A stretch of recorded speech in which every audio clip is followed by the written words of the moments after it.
Bem-vindos ao Pré-Calouro da UEA. Vamos a mais uma aula de literatura brasileira. O tema da aula de hoje são os autores do arcadismo. Em outras palavras, é o Arcadismo 2, para você relembrar.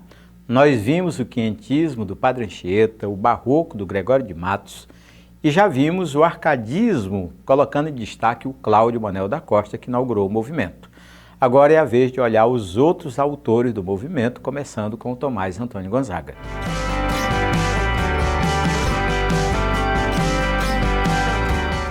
Tomás Antônio Gonzaga nasceu em Porto, Portugal, mas ele veio para o Brasil ainda criança, naturalizou-se brasileiro, portanto ele é considerado poeta da nossa literatura. Mas lá em Portugal, também os portugueses o consideram como poeta da literatura portuguesa. A morte se deu na África, em Moçambique, por conta da Inconfidência Mineira, ele foi exilado do Brasil. Fez direito em Coimbra. Lembro que o Cláudio Manuel da Costa também passou pelo mesmo ritual e foi ouvidor e procurador em Vila Rica, na época em que ele se envolveu com a Inconfidência Mineira. Agora, o que existe a respeito do Tomás Antônio Gonzaga é uma história de amor, que ele contou por meio do livro Marília de Dirceu. Então, ele próprio se intitulou Dirceu, é o seu pseudônimo Arcade, e o cenário dessa história de amor é Vila Rica, onde o poeta morava. Ele então, com 40 anos de idade, solteiro, advogado, político, rico, mas acredite, ainda sem a fama de poeta. E para compor essa história de amor, a Maria Dorotéia Joaquina de Seixas, que o poeta imortalizou na literatura com o pseudônimo de Marília. Ela era vizinha do Tomás, não aquela que morava na casa ao lado, mas morava na mesma rua, um pouco à frente. E o Tomás viu praticamente a Maria Dorotéia crescer. E quando ela completou 15 anos, por alguma razão, os dois se identificaram e começou o processo de conquista. A oposição é bem interessante. Ele, solteiro, rico, famoso, e ela pobre se comparada a ele. Não era aquela família paupérrima, a família era humilde, mas bem pobre se comparada com a riqueza do Tomás Antônio Gonzaga. Ele com 40, ela com 15 e ela virgem, o que era uma coisa muito valorizada pela sociedade da época. Muito bonita, ele então reconheceu nela uma possibilidade de conquista, de casamento, e começou então o namoro. Naquela época não se conquistava uma mulher diretamente. O camarada interessado tinha que conquistar de verdade, era a família. Não foi muito difícil, porque como havia uma diferença de riqueza e pobreza, a família da Maria Dorotéia, quando descobriu que o Tomás se interessou pela garota, começou a ajudá-lo na conquista. Ele então pediu permissão aos pais dela para fazer visitas diárias. Melhor seria traduzir por visitas noturnas, era a noite que ele visitava a Maria, naturalmente levando presente. Sabe que a maior preocupação dele era agradar, diferença de idade, de riqueza e pobreza, ele queria conquistá-la agradando-a com presentes. Mas não era como hoje, que você vai ali na esquina, compra uma bijuteria e oferta para a namorada. Aí ele tomou uma decisão, escrever um poema todos os dias para agradá-la. Olha, parecia uma coisa meio de doido, Também era bom para não gastar dinheiro, que ele não ia ter que comprar nada, apenas usar o talento e compor um poema de amor. Sabe que no início parecia que não ia dar certo? A própria Maria reclamou para os pais, disse, esse camarada além de velho é doido. Como é que ele quer me conquistar trazendo os poemas que eu nem chego a entender o que ele quer dizer? Mas essa coisa de convivência familiar, essa coisa de poemas todos os dias, e ele ainda com liberdade para ficar a sós com ela, declamar os poemas, explicar o que ele queria dizer, acredite em mim, deu certo e ele terminou sendo correspondido pela Marília. Não demorou muito e a própria Maria, que no início não queria saber do Tomás Antônio Gonzaga, achava tudo aquilo uma coisa ridícula, ela confessou à família, estava apaixonado e topava, sim, casar-se com o Tomás. Pronto, foi a época do noivado, as promessas de vida feliz vinham por meio dos poemas, o casamento então foi marcado em comum acordo com todos, mas havia um segredo que o Tomás não tinha coragem de confessar sequer para a noiva. Eram os encontros noturnos que ele tinha com os inconfidentes.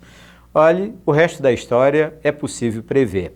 Descoberta em confidência, ele foi preso, considerado inimigo do governo de Portugal, mandado para o Rio de Janeiro, para a Ilha das Cobras, e era aquele preso político incomunicável. Bem, veio o isolamento e, acredite, aquela mania de fazer poesia, que era diária, aquilo não terminou. Mesmo agora, separado da Maria Doroteia e com pouca perspectiva de recuperar a liberdade, o Tomás continua a fazer poemas. Até uma certa lenda dizendo que na falta de tinta, na prisão e mesmo na falta de papel, ele até pegava aquele carvão da candeia. Naquela época a iluminação naturalmente era por meio de azeite, e escrevia nas paredes da prisão poemas para a namorada que estava ausente. Sabe o que ele pensava? Como era advogado, conhecia bem as leis, ele pensava em duas sentenças. Uma era de morte e a outra era de exílio. Quando ele pensava no exílio, naturalmente pensava em levar a namorada, casar-se com ela lá na África e seriam felizes para sempre. Mas quando a pena veio, foi bem diferente do que ele imaginara. Não era de morte, era de exílio, mas era também de confisco dos bens. Então ele ia para a África com mais de 40 anos e pobre. E sabe de verdade o que aconteceu? Lá na África, ele tratou de se apaixonar por uma outra mulher chamada Júlia Mascarenhas, que não era nem nova e nem bonita como a Maria Doroteia, mas tinha uma beleza interior que conquistou o Tomás. Era dinheiro no interior do bolso. E ainda dizem que essa beleza não funciona, está aí uma história da literatura para provar que funciona assim. Mas tem uma coisa que eu preciso dizer. Quando Tomás Antônio Gonzaga se envolveu com a Júlia Mascarenhas, lá na África, e com ela se casou, ele encerrou a carreira poética. Não há nenhum registro de que ele tenha feito poemas para agradar a Júlia. Todos os poemas foram feitos para agradar a Maria Doroteia, a tradicional Marília. Mas a história da Marília foi um pouquinho mais triste do que a do Tomás Antônio Gonzaga. Ele refez a vida lá na África, casou-se com outra mulher e encerrou a carreira de poeta. Mas ela, aqui no Brasil, mesmo sabendo que o Tomás estava casado com outra mulher, não se envolveu mais com nenhum homem e conta a história da literatura que ficou fiel a ele até a morte, sem se envolver com mais ninguém. Olha que deu zebra, porque normalmente essa coisa da fidelidade até a morte é mais por parte do homem. A mulher não, a mulher refaz a vida, encontra outro ou outros parceiros. Dessa vez não foi bem assim, a Marília é que ficou fiel ao Dirceu até a morte. Agora que você conheceu essa história que não terminou como você previa, ou seja, não houve aquele famoso final feliz, vamos conhecer a poesia do Tomás Antônio Gonzaga. Ele fez dois tipos de poemas, a poesia lírica e a poesia satírica. A lírica é a Marília de Dirceu, única obra famosa do autor, ainda lida até hoje. E a poesia satírica está nas Cartas Chilenas, que é uma obra muito interessante. O Tomás, tudo indica que ele, sim, porque a obra foi atribuída a ele sem provas, o Tomás tomou a decisão de fazer uma crítica ao governador de Minas na época.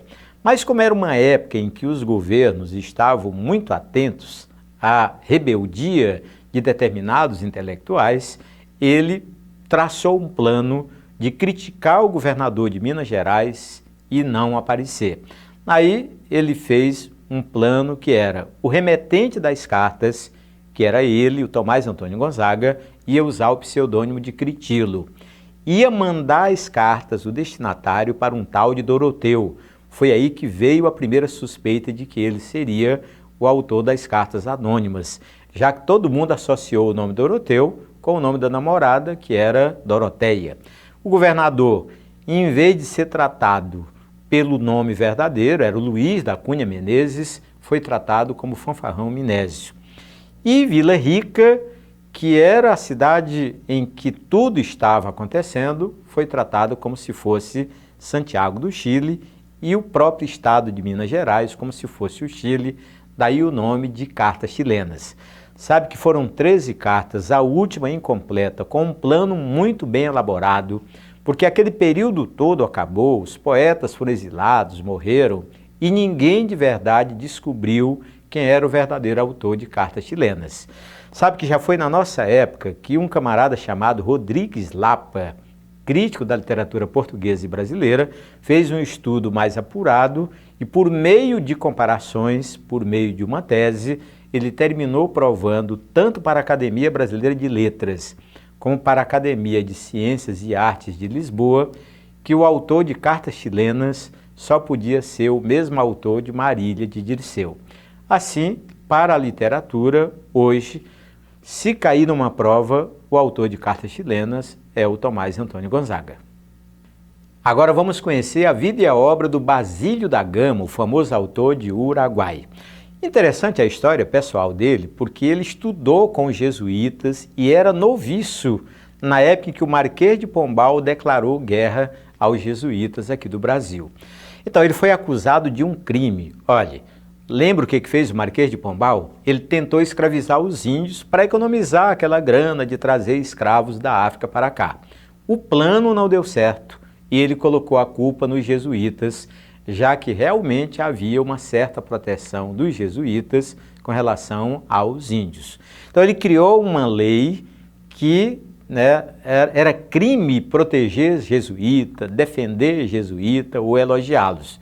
A lei era chamada de jesuitismo e por conta disso nosso Basílio da Gama foi condenado à prisão. Mas adivinha como é que ele saiu de lá? Ele fez um poema, olha a vivacidade do camarada, fez um poema elogiando a filha do Marquês de Pombal.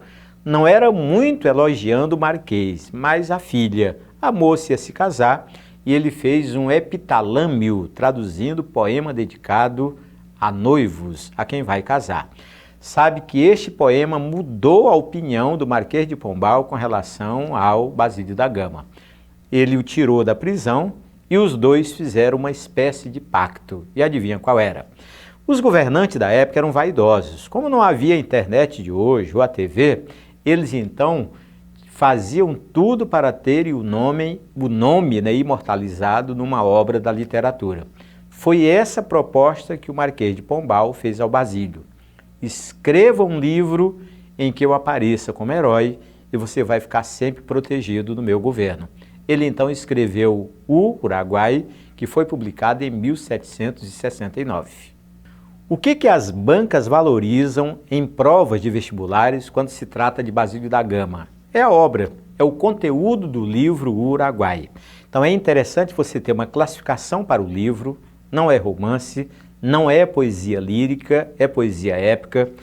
Interessante você lembrar o motivo da história associado ao cenário, é a guerra em 7 povos das missões, que era a realidade. O livro fez muito sucesso na época porque ele misturava fantasia e realidade. E a realidade é que os portugueses se juntaram aos espanhóis para tentar expulsar os índios e os jesuítas em 7 povos das missões, no estado que hoje é Rio Grande do Sul.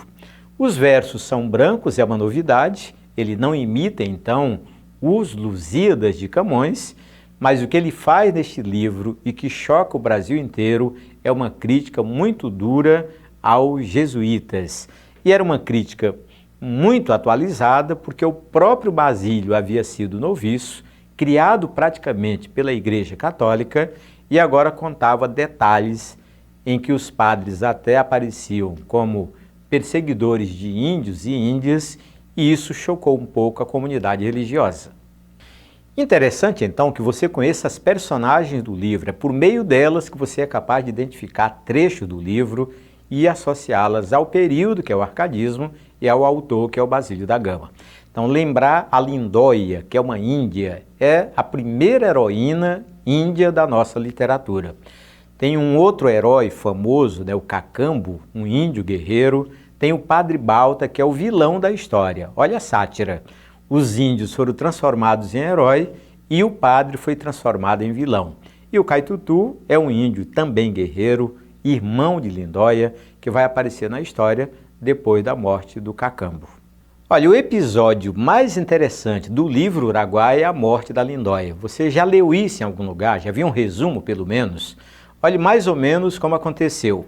O autor narra que um dos objetivos do padre Balda não era vencer a guerra contra os portugueses e espanhóis, era possuir a Índia Lindóia por bem ou por mal. Tanto é que a Índia era casada, tinha um marido valente que estava vencendo a guerra.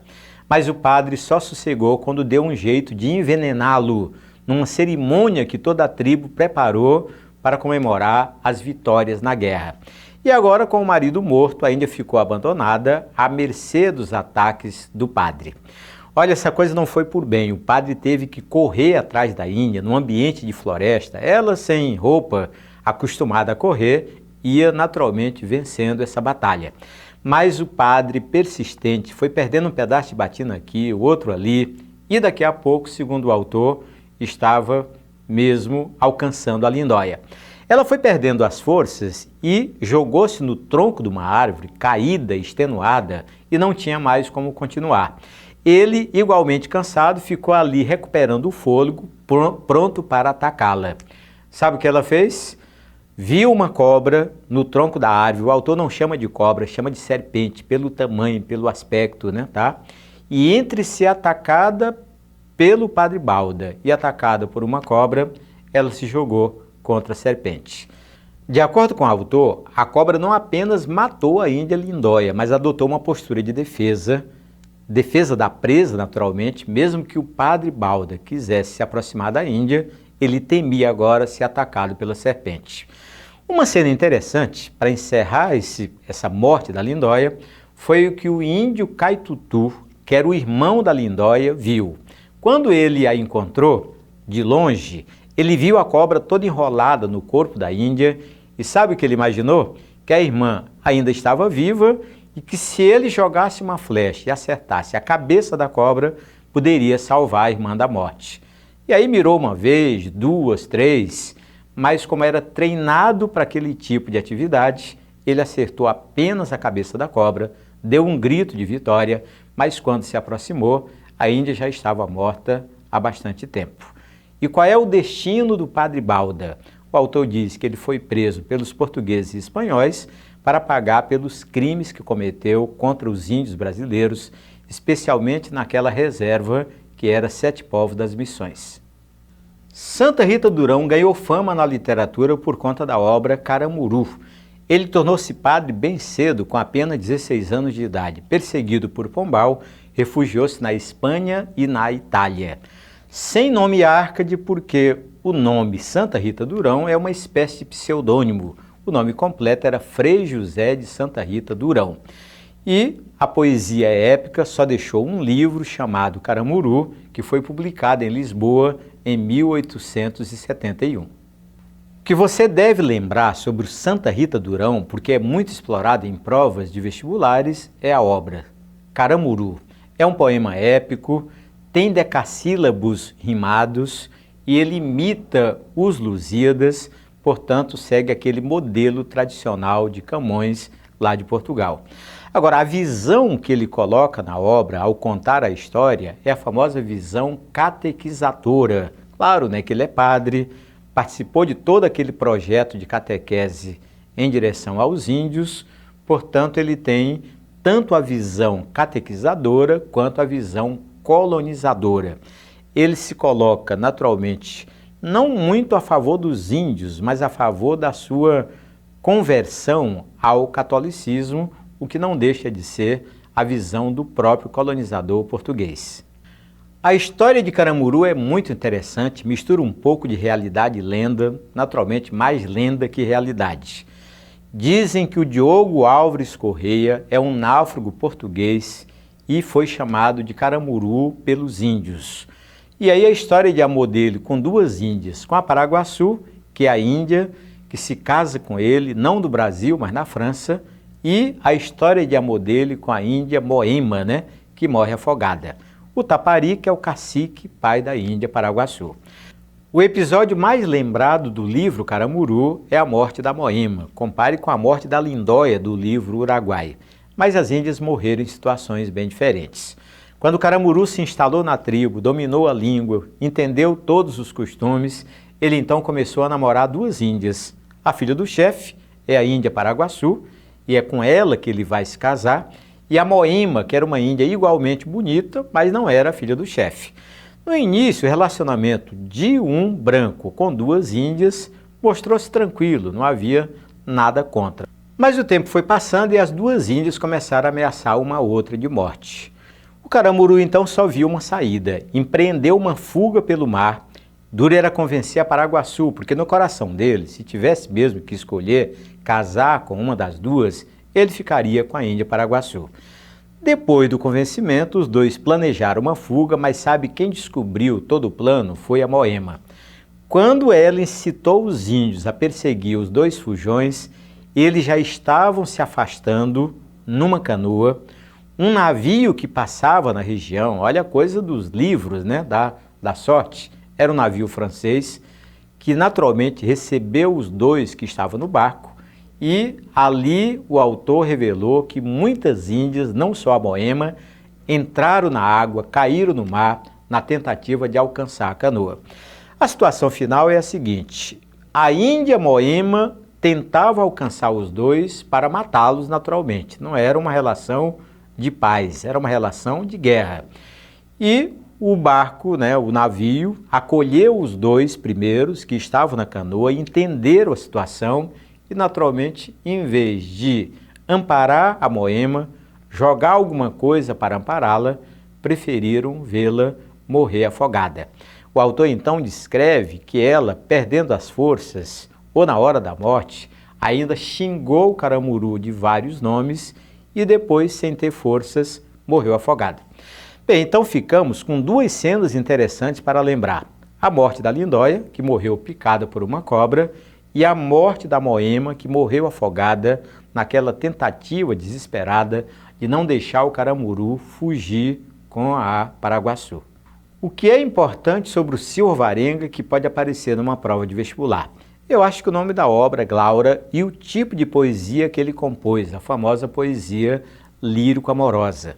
Olha, convém lembrar que ele fez direito em Coimbra, que na época da faculdade escreveu um poema chamado Desertor das Letras, que era para enaltecer as reformas do Marquês de Pombal, adotou o nome Árcade de Alcindo Palmireno, é o pseudônimo que todo poeta do arcadismo tinha mania de adotar, e fez toda a poesia lírica para a musa com o nome de Glaura.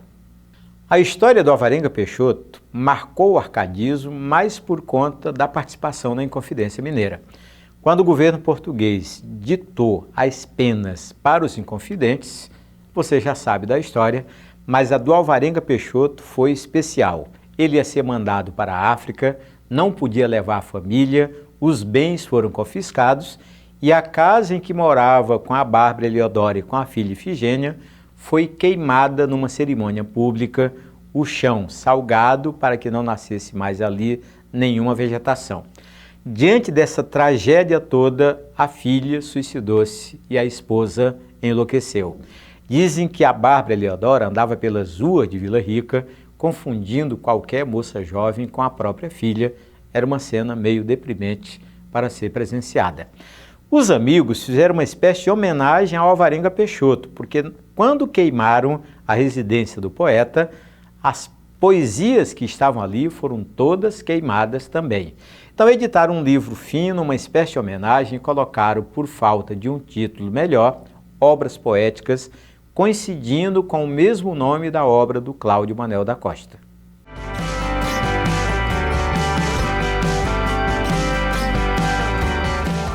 Chegamos ao fim da aula de hoje, mas não esqueça que nós temos aula falando do quinhentismo, falando do barroco. Tem uma aula sobre a primeira parte do arcadismo e todas elas estão à sua disposição, basta acessar o portal da UEA, tem um link que remete ao pré-calouro e ali você pode recuperar o tempo perdido. Até a nossa próxima aula.